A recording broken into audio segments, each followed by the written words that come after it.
Oh, Let's take one. It's probably gonna go terribly, dude. Hey, Abel.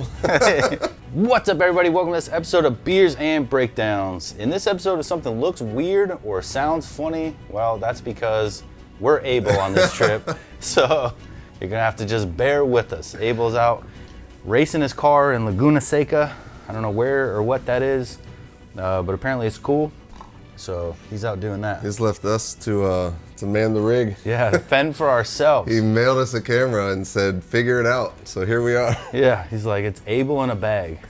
Dude, I got wires hanging off the side of this thing. Like, half of it doesn't work.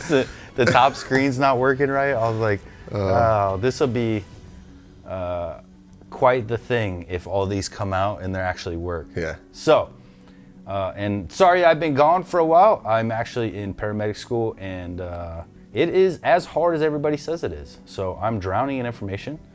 So these guys took one for the team and did the Hot Ones challenge and all the last trip so I could get through the first semester. So that was a lot of fun, but a lot of people do ask that you do that. So I think you owe it to the fans to do a Hot Ones challenge. Of course I owe it to them. I will do it. I will do it only mainly because I enjoyed watching you guys do it, and so I would like more content because I was like, this is fun. Dude, it was a lot of fun. Abel killed it. He knocked it out of the park. So you definitely got to hop in. I'll do it. So next time it'll be me and you. Yeah. All right, so this episode we're actually doing a new movie that just came out that's actually done by some commandos. So they're special operations guys. Was it British commandos, I think they are. British commandos that made this. So the tactics are super cool in it. So it's called Sunray, The Fallen Soldier. The ending is super sick. I was super impressed by like how they made it work, and it wasn't like I didn't see it coming at all. So really good movie. Obviously, it's not perfect. So if you guys jump in, I'm not saying that the whole movie from start to finish is just amazing to watch. I think, unfortunately, there's a lot of slow burn. Which is hard for me. I want pace. I want to get on that train and keep going. So, man, if they edited this thing down to like an hour and a half instead of 2 hours, I think it would be just an awesome, cool guy movie. But let's jump in. Let's hit some highlights of the tactics, because that's really where it stands out, is the tactical aspects. Because how many times do you have special operations dudes actually making movies? Yeah, it was cool because they reached out to you, right? And showed you this. One of the guys friends reached out and said, hey, my buddy just did this movie. Would you guys mind putting it on Beers and Breakdowns? And if you want him on, let me know, and maybe he would come on. So yeah, in the future, maybe we'll, if those guys want to come on Beers and Breakdowns out in California and jump on an episode with us and we could talk more about the movie, that'd be awesome. Because I really do think it's a great movie. I just think, I wish they could take this movie and then now edit it down to get rid of anything but the main storyline. And I think it would just take it to the whole nother level because it's got so much gold in it. So you guys watch it, let us know what you think. Let's jump into some of the scenes that stood out to me the most. V2, Y2, out. Echo 1, move when ready. Over.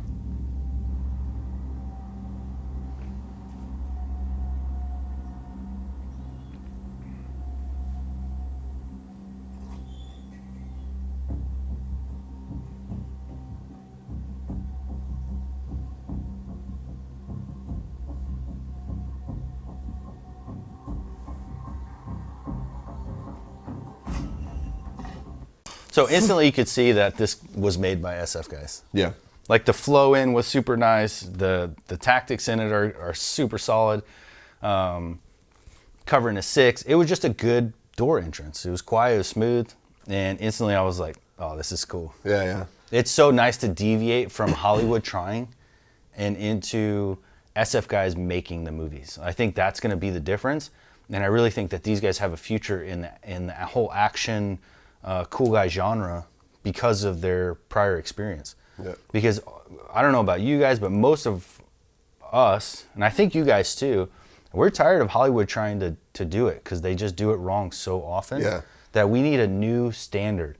And this could be it, is these SF guys getting in there, making the movies themselves, and then just getting better. Obviously they need reps, right? We need to get more of these movies coming out to a point where they're beating out Hollywood, and we can start getting some real action movies, some real cool guy movies. I think that's the key too, because I think people like the regular civilian populace watching these movies can actually tell the difference too. When you watch these movies, like the notoriously bad ones, like War Horse, or like just anything like that, you could tell that it's a pretender. It's somebody that's like put on a costume basically. Yep.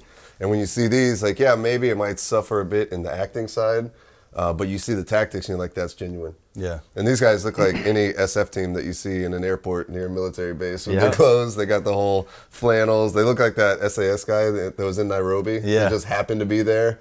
Isn't that every SF guy's dream? Like, you just happen to be in the right place, right time, and there's a terrorist attack, and you're like, I got this. We loop that through our brains all the time. How many times are you like on a run, like going through this made-up scenario? You're like the guy saving the hostage on the plane or something. I have to snap myself out of it at church because I'm always sitting there and I'm like, if they come in that back door, I was like, I have to get over these two people, and then I'm going straight for it. I was like, I carried my 380 today. I was like, I got to make those shots count because they're not very strong. I only got 6 of them, so I really have to look through and see his brain and see his face. And I'm just like, snap out of it. Pay attention to the pastor, dude. You want to know what we think of, and we're just staring off. It's this fantasy world that we're in. Getting mental reps in.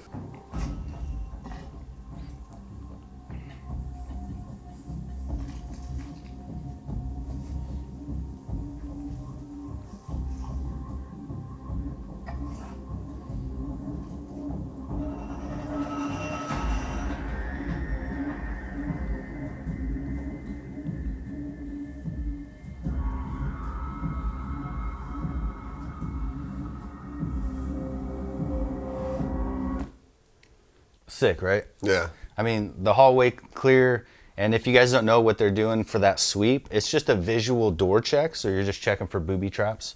I don't know, every team is different, right? So one SF guy may, we could be sitting here with a Navy SEAL, an SF guy from multiple teams, SEALs from multiple teams, a CAG guy, the commandos, you know, you name it. Everyone's gonna have their own TTPs. Yep. But we're all looking for the same thing.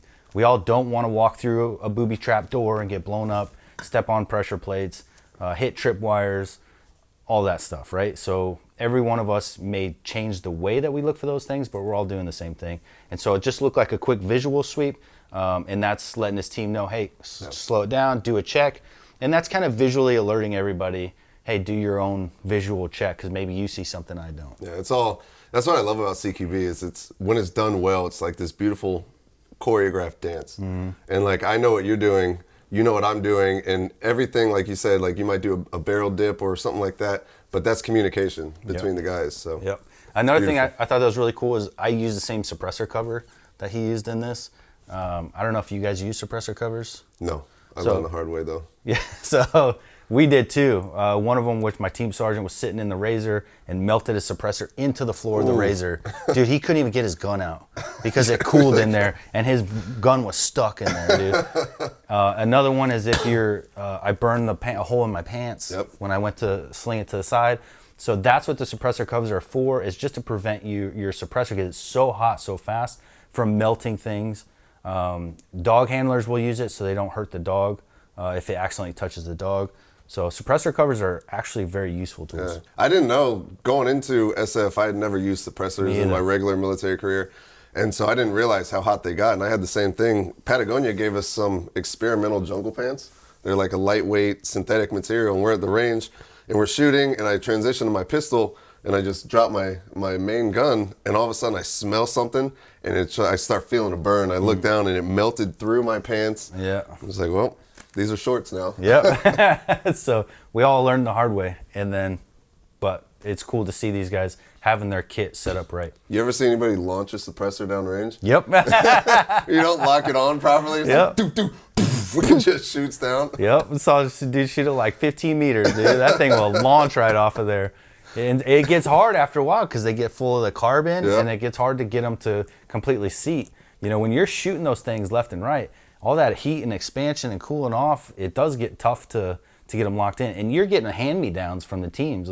They're just, the team owns it. So as new members come in, you start to not realize how many rounds have been fired through that. Right. I did a cephalic, and we were shooting, and I was missing everything. And they're like, dude, you suck. And I was like, dude, I am a good shot. I really am. Like, I don't know why I can't hit the broadside of a barn right now. And they were like, you know what? Someone finally said it. When the instructor goes, use my gun.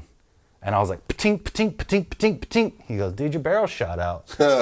And because the ODA before just gave me a barrel. Yeah. And they're like, this one will be fine. And I went to that Bravo and I was like, dude, this barrel shot out. And he goes, no, it's not.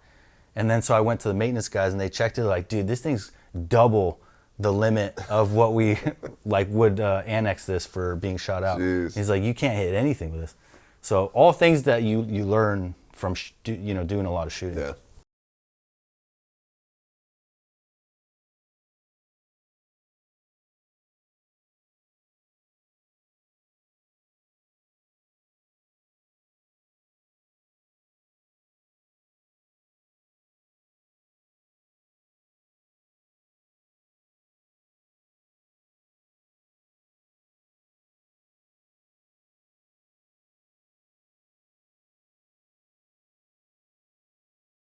Dude, that was sick. That was sick, right? That what I love about that is you see the number one man goes in and immediately is engaged in the fight, and without even hesitation, that number three guy that was locked down in the hallway immediately takes up position and goes in. No words need to be said. Yep, that's my exact note on this is we are not going to get target fixated on that one guy. You have to trust that I can handle myself in a fight, and somebody has to clear that room. And that is something that 99.999% of Hollywood will never get right. Oh, it would have been a beatdown at that point. All three dudes would have been stomping that guy. Yeah, and that's the wrong answer. You let me take care of him because at the very least I could hold him off, and you're going to come back and help me. Yeah. But you have to clear, because this is one guy. What's in here? A machine gun position? Right. Someone's setting up with AKs, booby traps, whatever. Our death could be in that room. So I love how he grabbed the dude and without even thinking about it, the guys just flowed in. Said, you got him, we'll flow in, and then they come back out and then they can help him. Good way to think of it is that guy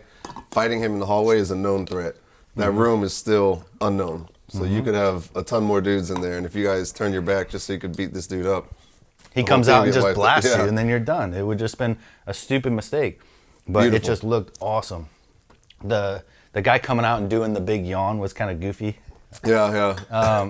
I think the hard part for these guys, and I feel like we would have the same issue, is when you're going for a look of somebody which is as big as possible, you can't go on always on their acting ability, right? You're going for an aesthetic, and you could tell that this big guy is like having trouble making this yawn feel natural, and he's like, he's like 1 and 2 and yawn, and walk. Like, clearly I'm hired for my muscles, but he's in there doing push-ups to get the pump before he goes out there.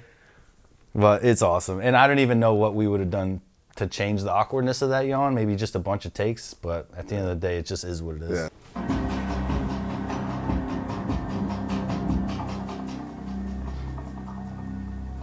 Will you fucking hurry up? You better be fucking bored.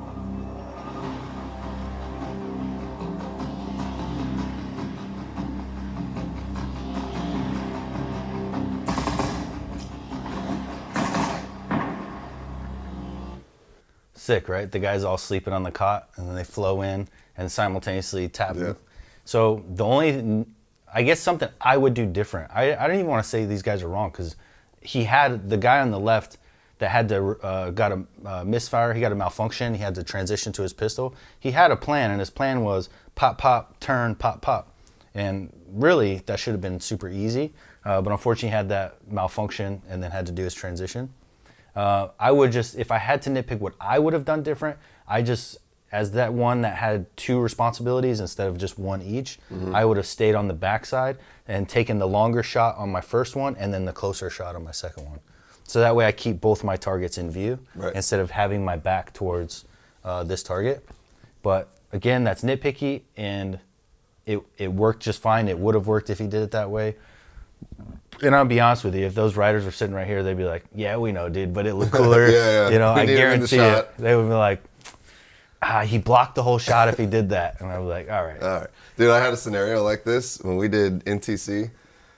We went and there was this IED cell that was running around. And NTC, if you don't know, it's the National Training Center. It's like this huge mock war that you go and do, normally on a build-up before an actual deployment. So it's just like you're in like Iraq or Afghanistan or whatever. And it's huge. Multiple units are involved. There's air, there's tanks, everything.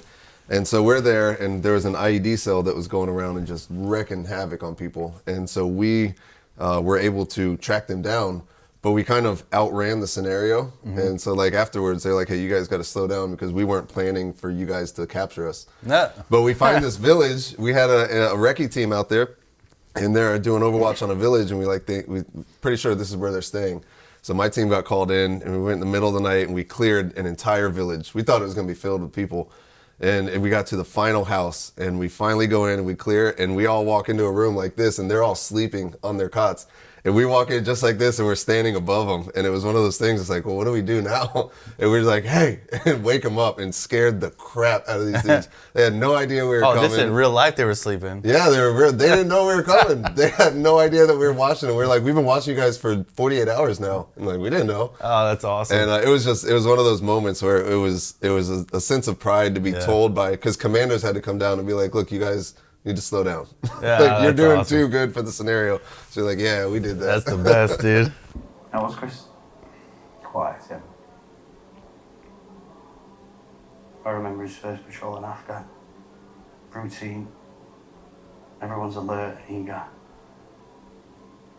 Our first run out since being in country. Point man was Charlie Dixon.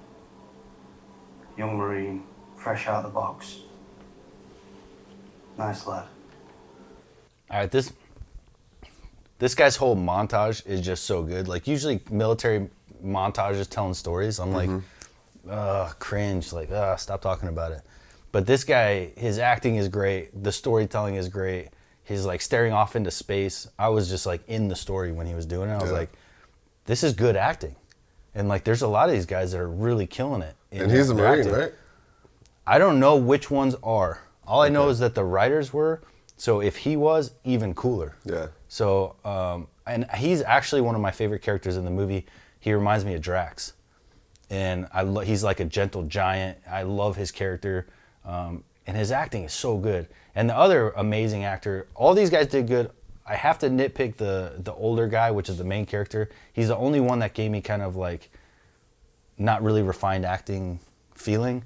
As the rest of them, I felt very much like I was just watching a normal Hollywood movie. Right. He felt kind of like, just not great. And I don't want to diss him because he's probably a great guy, and I don't want to be mean about it because acting is really hard. But he wasn't. Yeah, as far as the skills, he wasn't my favorite. And the girl's boyfriend is also incredible. He like made the movie for me as far as his acting skills. But then the dude with the mustache is hilarious, and there's always one of those guys that has his personality, and what he says coming up here is so funny. All right, so he's a 102. With his stupid shirt. Oh yeah. His little frilly drink. So he gets done doing this whole montage about how his guy died and how terrible it was, and how he's just watching his face and all this, and then what? And to top it off, his mate Charlie, lad on point. He only went and fucking died back in Roll 3 a few hours after being Kazabacked.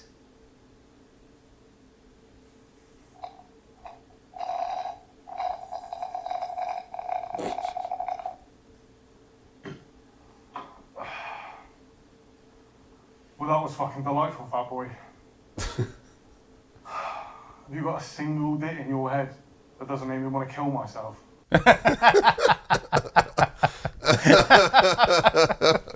Did I watch that? I was like, yes, bro. That's like the most military response ever. It's like you just like, got done laying your heart out. Yeah. We're just gonna make fun of you. Yeah, I was like, dude, we don't do well with that. Like everyone, we all get in those moments, right, when the story catches us up and we're just there and we can't get out of it, so we finish it. But then somebody else is in the moment where it's like, I don't want to go in there, so I need to joke us out of that. Yeah, exactly. And that's all he's doing. He's not trying to be disrespectful. It's our way of, sometimes we're in that zone and some of us don't want to go in there. Yeah. So we'll crack a funny joke and we'll do anything we can to break that concentration, and then we'll all come out of it. All right, you had your moment. You got it off your chest. Now snap out of it. Let's snap out of it because I don't want to go there, you know? Because everyone's got a story, and we could spend days just crawling in a hole until all of us want to jump off a building, right, you know? Exactly. So, I thought it was so funny, dude. You know where he is? We need to go faster. up on the front. 15 meters and closing.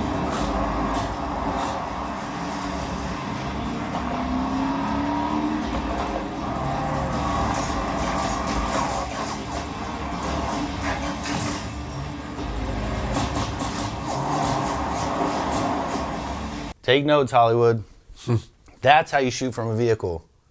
I don't know about all this hanging out the windows, right? Shooting, trying to shoot backwards. You'd be you like fall out of the thing. Yeah, hanging out, one shot, one kill. Yeah, you're so precise. He's such a good shot. Like, no, dude. You see how much he's like bouncing around? Yeah. Those shots would be going everywhere. And you're trying not to shoot yourself in the foot. You know, like there's a lot to think about. You're trying to brace yourself. So sitting in the back of a truck like that, that's how we would be doing it. That's how you want to set yourself up for rear security if you want to be effective. Yeah. Not trying to like hang out the window, dude. That's so risky. You're driving like doing this or something. So like if I had to shoot out of the back, I mean, best case scenario, if we were in a car and we knew that we were gonna have to shoot, I'm not gonna get out the window. I'm gonna probably shoot a few rounds into the windshield and try to kick the window out. Mm-hmm. So that way I could post up on the rear and take shots through the back windshield. But ideally you're in a truck like that. Yeah. I'm looking at it from the other perspective. The guys that are chasing them, if I'm chasing you and you got two dudes in the back of your truck that are shooting at me, I'm not going to be 25, 30 meters behind you. Like, those rounds are going to hit me eventually, like we saw. I might drop back a little bit, you know? I would drop back a lot. I'm like, skirt. We're in the dirt, so I can see your dust trail. Like, you're probably not going to just cut off and just lose me that quickly. I'm not going to be right on your ass like that, though. Yeah, for the bad guys, I'm definitely hanging back. I see two dudes post up in the back, pointing ARs at me. I'm like, skirt. Replan. It's like, new plan.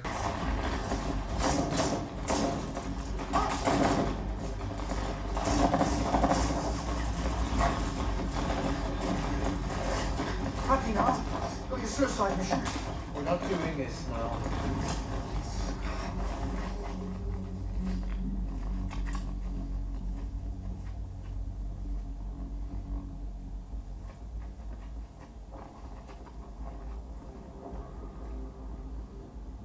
I thought that was an interesting thing they did. It was an interesting choice. Is they had the bad guys do like a triple dip for the clear. So if you see his barrel dipping, that's very much like a military 1, 2, 3, go. It's a countdown, countdown. So I was like, either they're trying to say that these guys they're fighting are all former military guys, which is very much plausible, or they made a mistake of having the bad guys use their tactics, and that was a whoopsie. Yeah, I don't know. I think maybe it shows that they're a proficient enemy. Yeah. Instead of just like some clowns because otherwise they would have just ran in the room. Yeah. So yeah, that's more probably along the lines they were going for, is that they were like prior military mercs, prior SF that just went mercs instead of whatever. I do like how there was like a final bad guy too. He's like the tough guy. I just like all the action stuff. I just wish they got rid of so much of the other stuff, like him and the therapist. And, I think what people teach, and probably what's right, technically, is like the character development side. But the reality is, we don't really need character development for prior military guys. Like, everybody knows that prior military guys, if you've seen combat and you've been through some stuff, you got PTSD, you got all these issues, you got flashbacks, we all got it, we all know, and there's been so much out there that everybody just sees, military been in combat, yep, got it, PTSD, got it, all that. We don't need like him at the therapist building this stuff up. Like, just get to the point. I want to see why he's going to kill everybody, then I want to see him go kill everybody. You don't want to see him going through doing his VA disability claim. Yeah, I don't need any of the buildup. You know what I've noticed? That a lot of these episodes and shows and movies that we do, you always have a very similar critique for any time that it's just like not the action, like the unit. Yeah. Anytime that the wives came on screen. I don't want anything to do with it. You're like, just give me the action. Yeah, good point. So that's just a me thing. I don't like lulls. I don't like build-up. If it was up to me, all movies would be, action-packed the entire time, and just get to the point. Let's go. All climax, no foreplay. Yeah, I got ADHD, and I want to get going, dude. I got to get things going. So, textbook example of why you don't let your muzzle penetrate a room. somebody could grab it and then you're in a fight. Yep. So we always pull back to make sure our muzzle is as shallow as possible. And if you come reaching for my muzzle, I'm going to see your hand and you're getting shot. So always we pull our buttstock over our shoulder. We get our eyes in the room at the same time and we punch through at the same time. It was just such a perfect example. I like how not only a prior military guy making a movie not only could show what's right by them doing it, they could show what's wrong by having the enemy do it. Yeah. So you're learning on both sides. This is why we don't do that. This is why we do this. And it just makes for an awesome learning experience and fun tactics to watch. Yeah, and like you can see, a lot of times when you're doing this, you have the gun slung around you. So as soon as he grabs it and pulls it, you're getting pulled in the room. You're going with it. Yep. 2 to the dome. Yep. See ya, buddy. Game over. One little mistake and it Yeah. costs you your life. So, all right, guys, if you haven't seen this movie, unfortunately, Abel's not here and our camera's getting hot and we don't know why. So we got to figure that out. I'm just going to blow on it, I guess. Just be like, I don't know what to do, dude. Put a fan on it? Like, what do we do? What is happening? I've never seen this red thing before, but we're going to cut this one a little short. Hope you enjoyed that episode. I don't want to blow the ending for you guys. So at the very least, give this movie a shot and go check out the ending and how, just watch the movie. I think you should really watch the movie. Is there some slow parts if you got ADHD? Yes. Bear with those parts because it's worth it. And trust me, they kill the ending. I'm actually super, super impressed with how good of a job they did at the ending. I didn't see it coming. I loved it. And so there were just so much gold nuggets in here. Yeah. I'm really impressed with these guys, and I hope that they continue to make these SF-related movies because they're only going to get better and better. And man, they could be showing Hollywood that Hollywood can't compete with real-life experience. Yeah, and marry those 2 worlds and you get all of it. Now we get Final package. the cool products. So hope you guys enjoy, and we'll see you on the next one.